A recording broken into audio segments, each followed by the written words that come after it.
Olá, queridos alunos, tudo bem com vocês? Espero que sim. Na aula de hoje, eu vou falar um pouquinho para vocês sobre a colonização da América Espanhola. Não percam!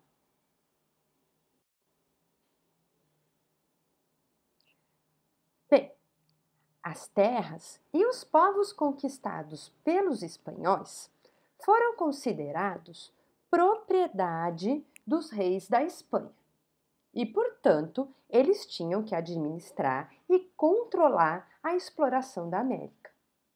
Mais ou menos por volta de 1540, se iniciou a colonização e o rei tratou de organizar e controlar a exploração das riquezas americanas. Primeiro, ele dividiu o território em vice-reinos. E para governá-los, ele chamou nobres que tinham plenos poderes. Tá pensando que era fácil colonizar um território tão grande? Para ajudar na questão da organização e da fiscalização das pequenas cidades que vão se formando ao longo dos vice-reinados, foi organizado um sistema de câmara municipal chamada de cabildo. Eles eram encarregados de administrar as cidades, fazer cumprir as leis e também eram responsáveis pela segurança. Esses cabildos possuíam em anexo até uma cadeia. Geralmente quem participava deles eram os criollos, que eram os filhos de espanhóis que nasceram aqui na América. Desde o início, a América Espanhola se mostrou extremamente rica. Logo de cara foram encontrados grandes centros de exploração de prata, de ouro e até de cobre. Para cuidar dos negócios aqui, o rei da Espanha, então, ele criou alguns órgãos para o controle da extração e do envio desses metais preciosos. A primeira coisa que ele vai criar vai ser a Casa de Contratação, que era um órgão encarregado de controlar o comércio e a navegação. Esse órgão ficava em Sevilha, que era o único porto que podia receber todas as riquezas da América. Com isso, o rei achava que ele poderia controlar essa exploração. Coitadinho, mas vocês sabem, né? Contrabando sempre existiu e esse controle não era tão efetivo assim. Além da Casa de Contratação, o rei da Espanha também criou o Conselho das Índias, que servia como uma espécie de administrador das colônias aqui na América. Esse órgão era formado por um conselho e era dirigido pelo próprio rei.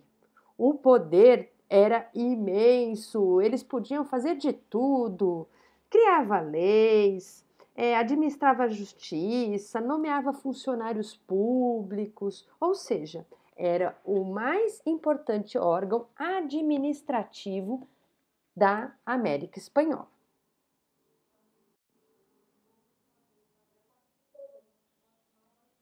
Bem, economia.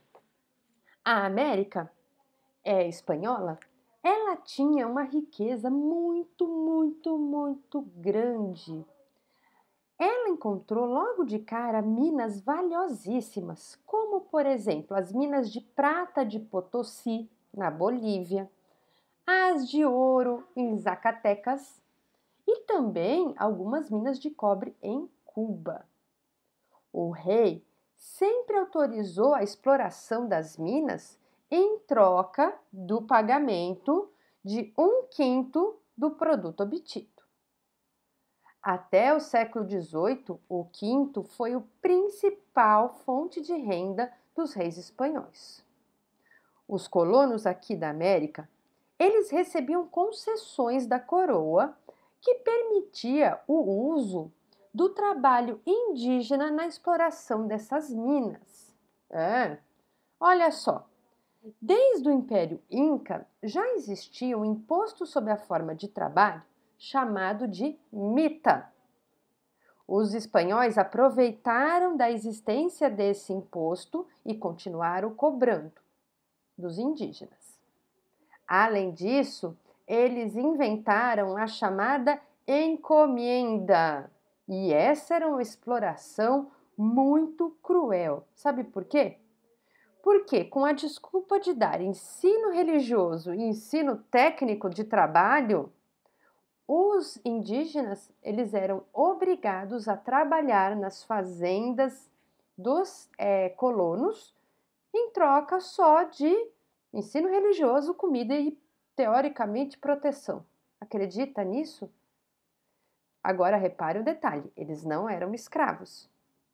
Eles estavam recebendo educação. Já pensou? Então, para você educar alguém para o trabalho, nada melhor do que ele realizar o trabalho para você. Essa foi a ideia. Nossa, coisa terrível, né?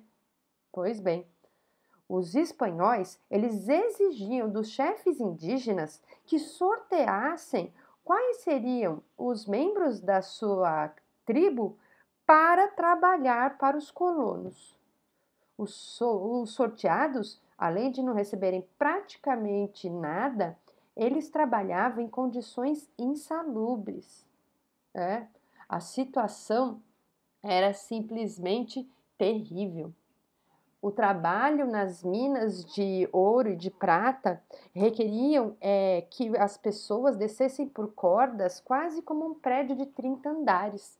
Não havia sequer um sistema de respiração lá embaixo da terra. Então, muitos se intoxicavam com o gás carbônico. Além disso, era muito comum deslizamentos de terra e muitas pessoas morriam soterradas. Ou seja, receber a ordem de ir trabalhar numa mina como essas era basicamente uma sentença de morte.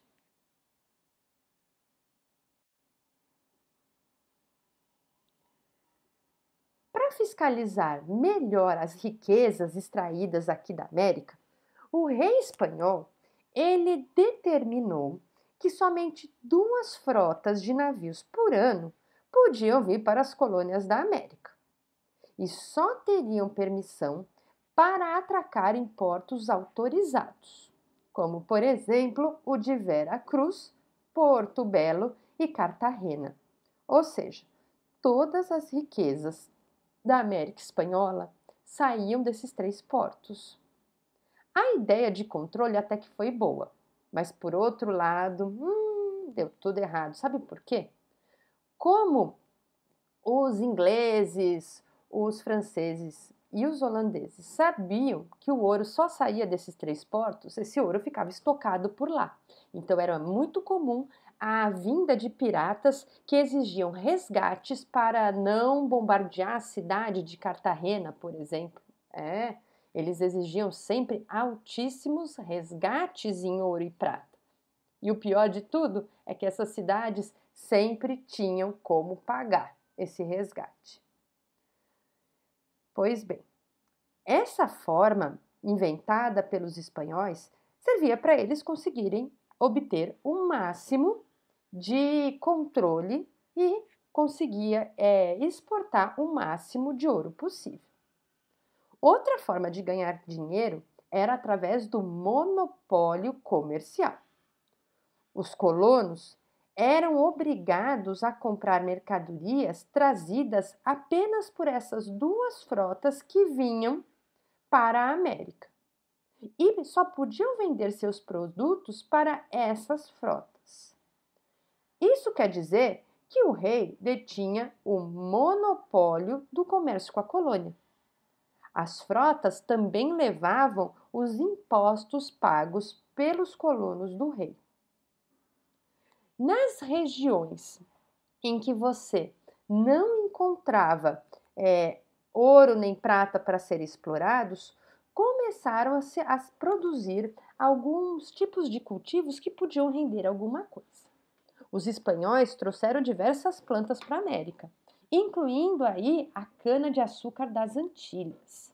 No Peru, eles começaram a cultivar a uva, a oliveira, também começou a criação de cavalos. Cavalo não é um animal natural aqui da América.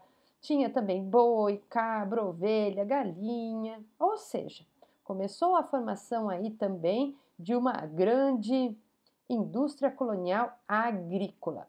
E neste caso, foi utilizado um pouco da mão de obra escrava africana.